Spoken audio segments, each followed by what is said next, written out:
I need to get my thoughts here and say credits and woot. And you know what? If the game crashes now, well, stuff happens.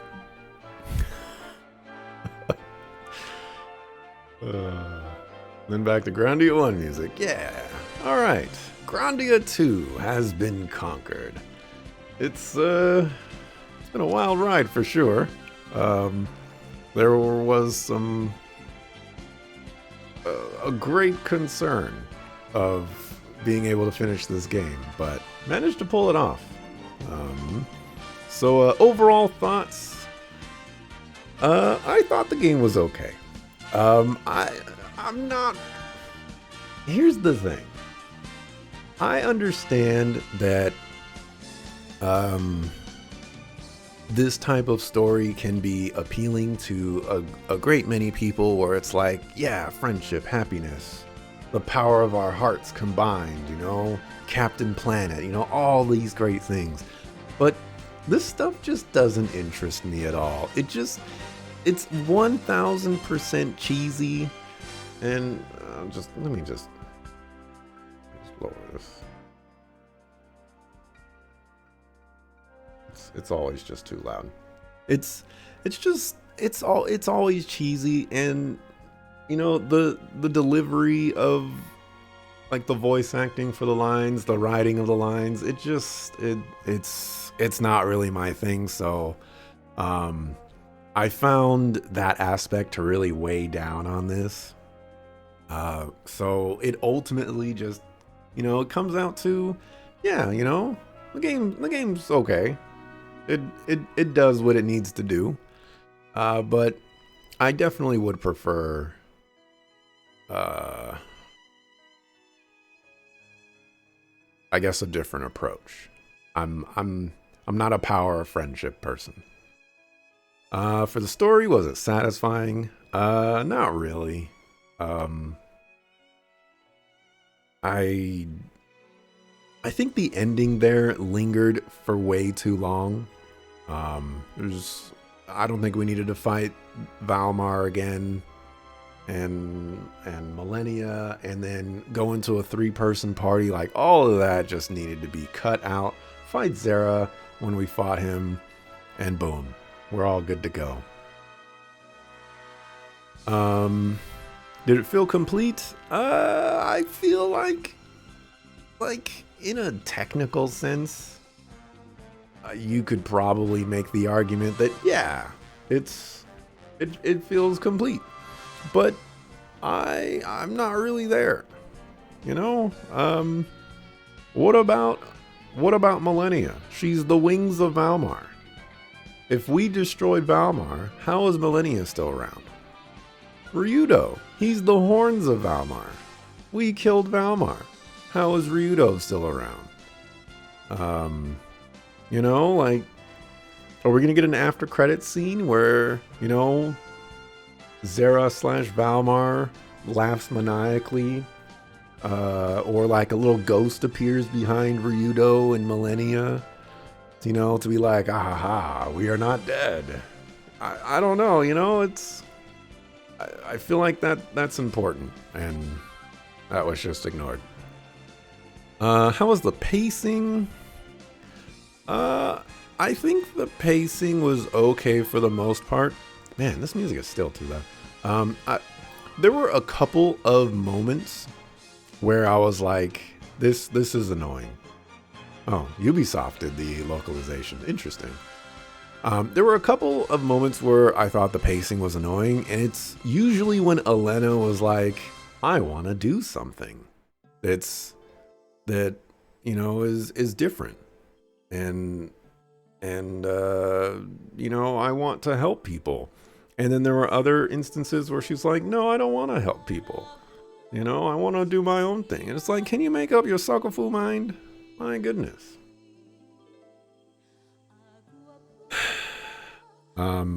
But usually those just ended up being like, oh, there's a piece of Valmar here, so, whatever.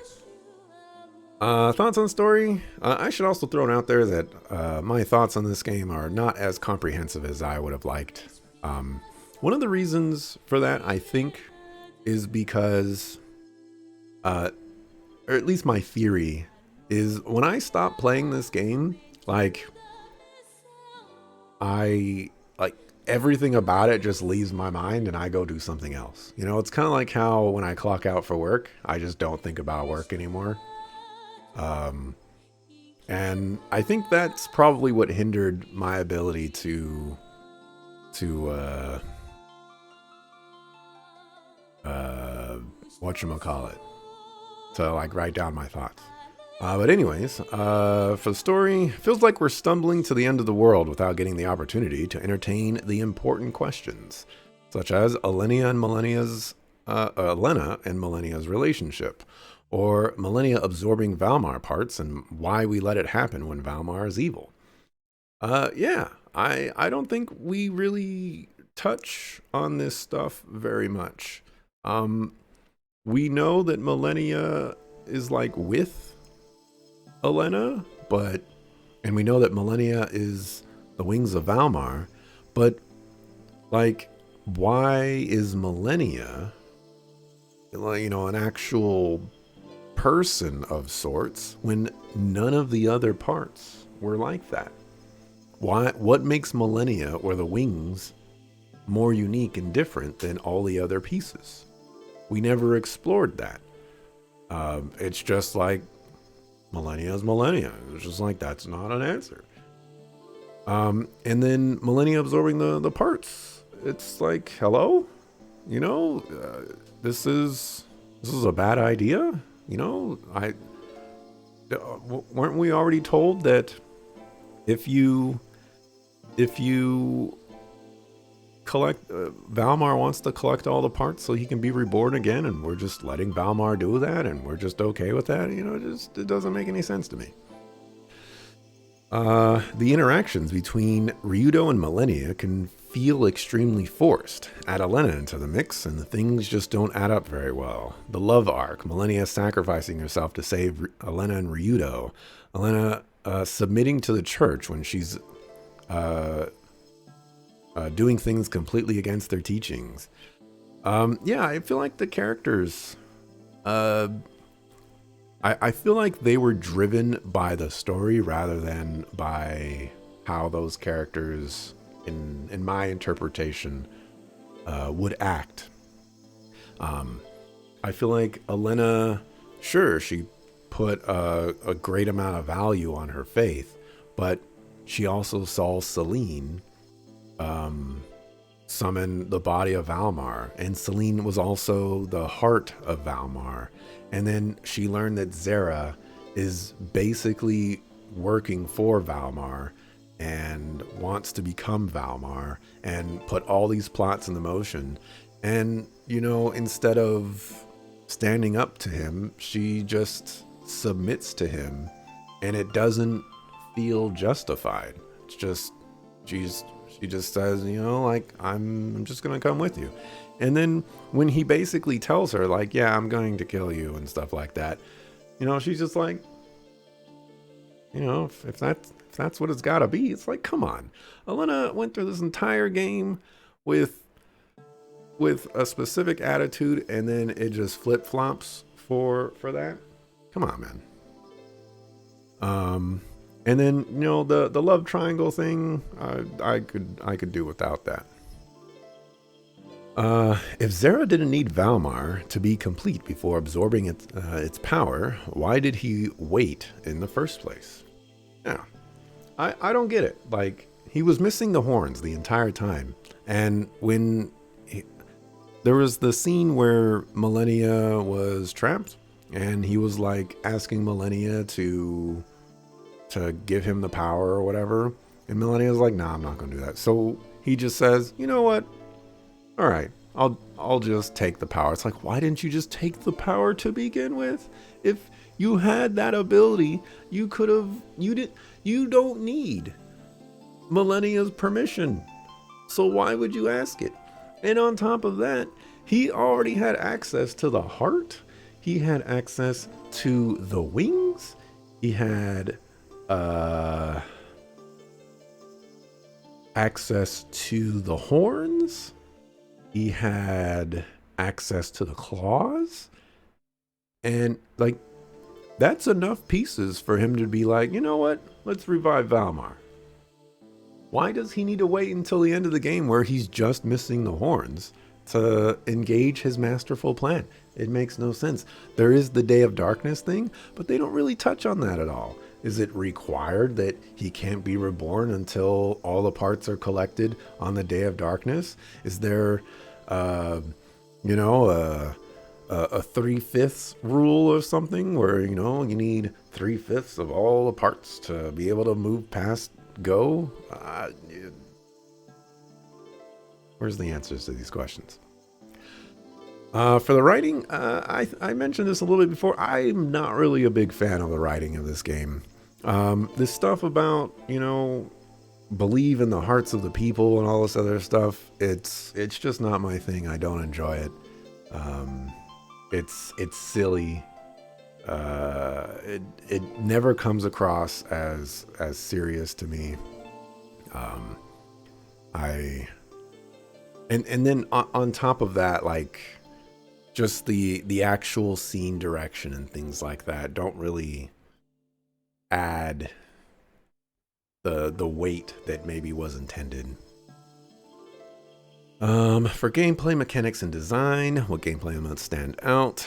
When you run, the camera zooms out, and when you stop, the camera zooms in. It can be very nauseating.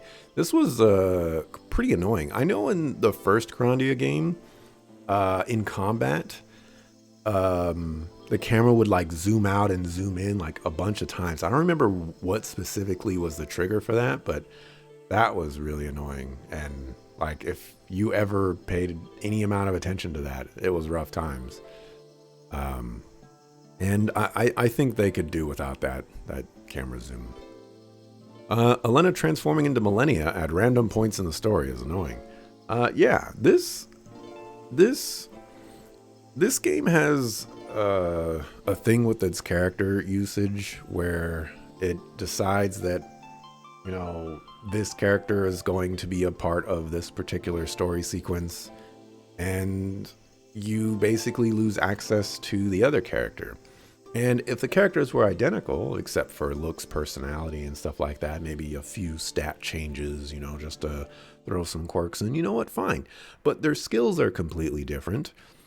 And, you know, how you use those characters are going to be completely different. On top of that, their equipment differs slightly with like weapon and stuff like that. So how you use them is going to be changing. And then they also remove the egg and the accessory slot. And if you don't remember to re-equip them, then you just don't have them, and you have to do that in combat. If I don't know if they let you equip accessory slots in combat or not, but you know, that stuff is annoying. And you know, they pull that off enough times to where it's like, come on, man, you know, just make the characters identical, swap the portrait, and there you go. Don't unequip nothing. Don't do nothing like that. Also, it didn't really feel consistent either. At first, it was like, oh, Millennia is going to pop out anytime there's a Valmar piece up. But then sometimes she wouldn't pop up when Valmar pieces were around. And, it's like, come on. I don't like the camping / inn scenes where you need to select a character to continue the conversation. It feels very unnecessary when it could just be a normal cutscene of dialogue. I don't know if I had this critique in the first Grandia game, but I found these sequences to not be great. It just doesn't make any sense to progress the dialogue that way when you could just... Because it's very disjointed and it doesn't flow right, because you could choose whatever character. And, sometimes you'll choose a character and they'll just repeat the same line of dialogue. So it just ruins the entire flow of the conversation.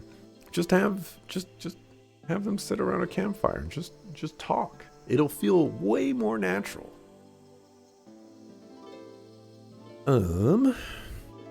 While I like the idea of getting all of Mareg's skill coins back, his death was not only unnecessary, but placed me in a very awkward spot. He was the character I used all of my stat increase items on, and I didn't get those back.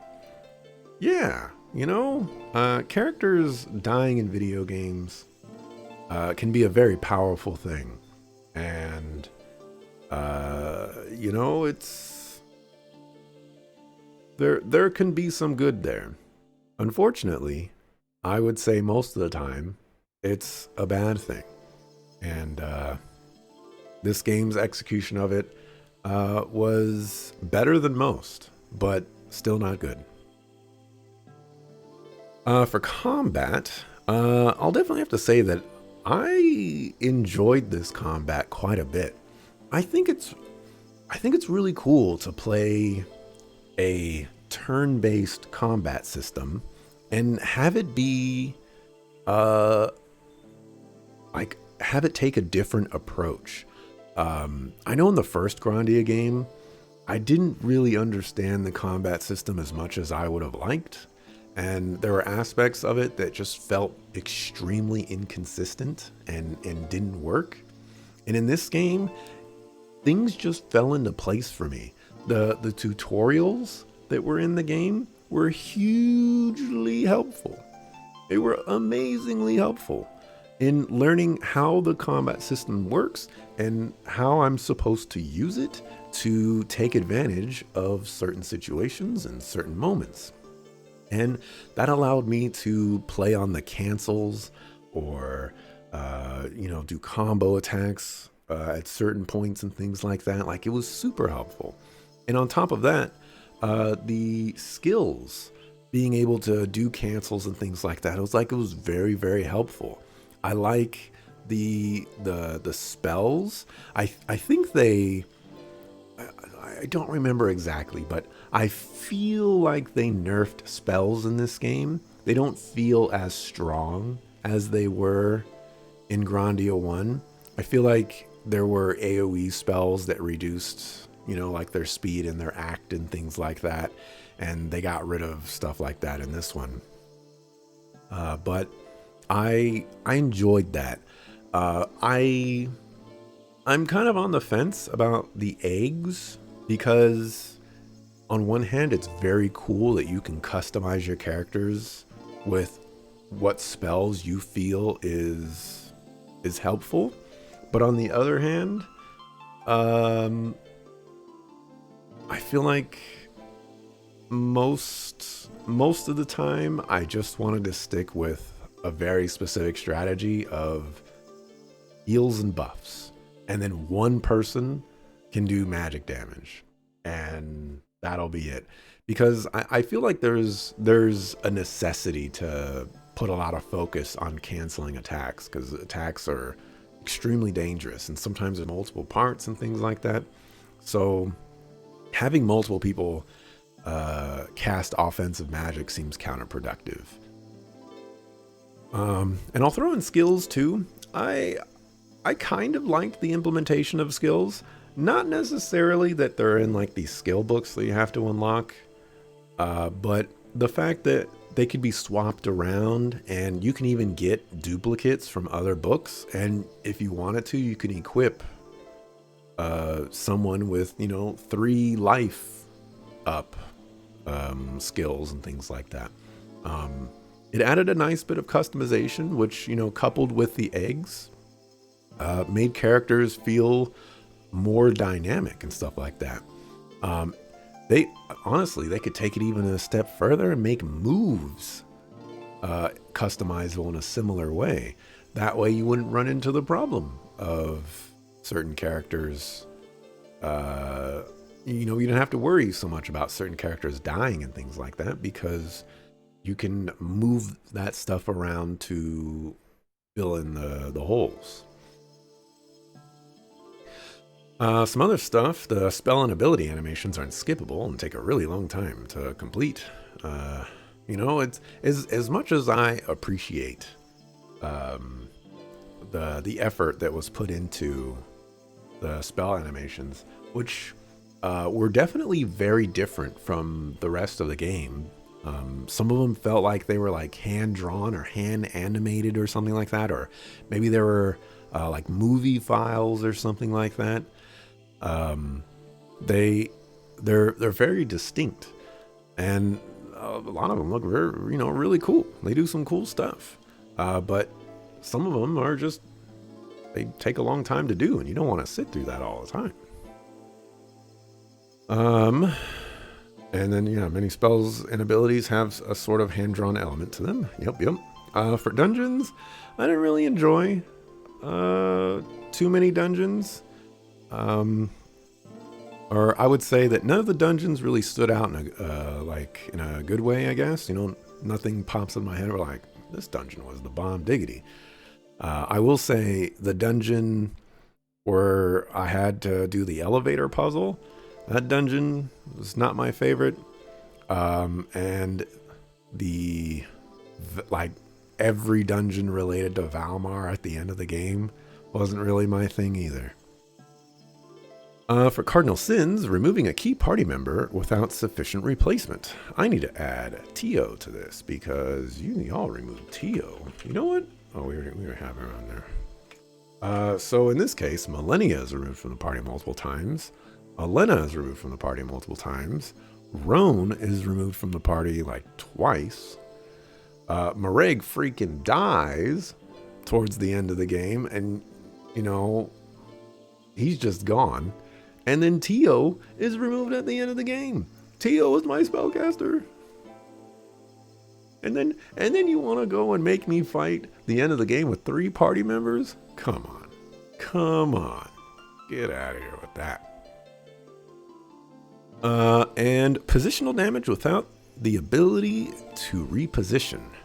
While you can technically reposition via the evade function, party members will essentially move around on their own, which can cause some unintentional clumping. This one probably will require a little bit more testing, I guess, to see how it exactly works. But from what I can tell, if I were to attack somebody with a combo attack, they're not going to return to their original position 100% of the time. Sometimes they go somewhere else. And that to me just means that sometimes you will get hit with spells when you don't want to get hit with spells because you don't really have control over it. You can spend a turn to move somewhere, but it's not a permanent, change. So there's problems resulting in that. I don't think there are any more cardinal sins. Thank goodness. For miscellaneous sound and music, the music seemed all right. I ran into a lot of volume issues with the music, but there were some tracks that stood out to me for sure. For voice acting doesn't seem to be much of an improvement over the first game. In fact, it might be worse in terms of voice lines having direction.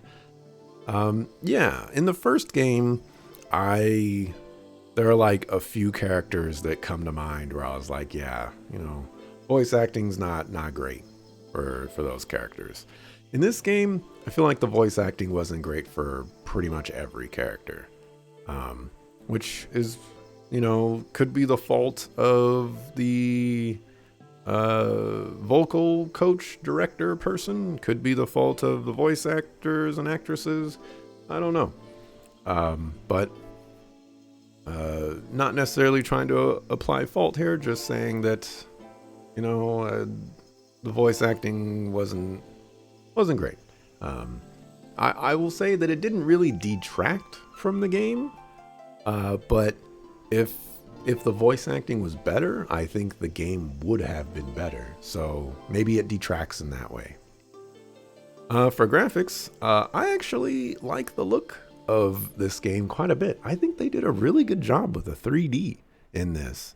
I only have my memory of the HD remaster of Grandia 1, where it was like these muddy sprites and things like that. And, like that looked kind of cool, I guess, but it had its own little issues associated with it. And I think the 3D here worked really well. It's one of those cases where I think the 3D was an upgrade. I'm gonna attach this to graph. No, I'll leave that for later. For replay value, does the game offer additional story content in a second playthrough to warrant playing the game again? Doesn't look like it. And is the game worth recommending?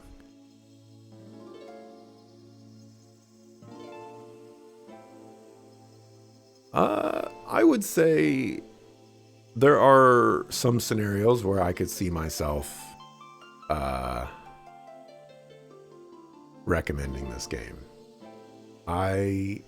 It probably wouldn't be very high up on the list, but I think the combat system is cool enough that I could chuck this to a few people. For other, definitely want to say that this game has some technical issues. When I was in that one fight where it crashed like 4 times, I was on like the Steam forums, I guess, and like looking at Reddit, and it seems like a lot of people have a lot of crashing issues with this game.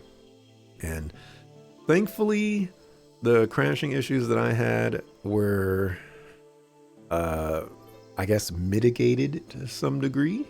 I think I crashed at most, or at least 5 times, but I don't think I crashed any more than like 7 times. And the biggest crash of them all was on that one fight, that one boss fight where I beat it, I get the achievement, and then it crashes. So yeah, there's that. Crashing issues were more on the anniversary edition than the remaster. Is there a difference in terms of like the PC versions? Because I don't have, I have the HD remaster.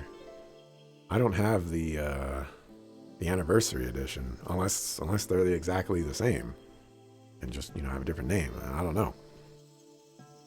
But if the developer is watching, I'm just gonna say personally, I think if Grandia wants to get in like the upper echelon for me, I think it needs to chuck out this happy friendship, power of the hearts style, and either return back to its form in the first game, where it's about a nice journey with characters, and they're growing up together, and coincidentally saving the world, or lean into the darkness and throw in some crazy stuff. I guess this game did kind of do that. It's just it ended up being the power of hearts and friendship and stuff like that. And yeah, I guess that's where I would go with it. But would I want a sequel? I know there's a Grandia Extreme out there. I don't think there's a Grandia 3. But I would say that this game does not push me away from a sequel, but I'm probably more likely to be more hesitant to try out the sequel. But I don't know. Grandia 3 is a thing. Oh, okay. And there you go. You can see the other edition on the Steam settings. This got first a proper PC port.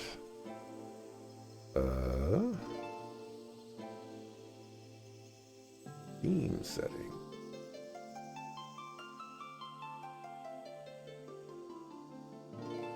I don't know where any of that is. don't see anything of the sort, but I also don't know what I'm looking for. I'll worry about that later. But anyways, yeah, I think that's all I got for Grandia 2. To reiterate my thoughts, I think the game is okay. I don't think it really steps out of the bounds or anything like that. I typically say that, like 95% of RPGs out there are mediocre at best. And I don't think this game is mediocre. I think it's better than mediocre. So, welcome to the 5%. But it doesn't, like if I were to stack this game up with other games, I really don't see this being in like the top 50 or something like that. Off the top of my head, off memory and all that stuff. But anyways, it is 11:30. I got things to do. So thanks for watching. Appreciate it. I'll be back Monday, 7 a.m. Pacific, to play something new and all other good stuff. So see ya the next time I see ya. Peace.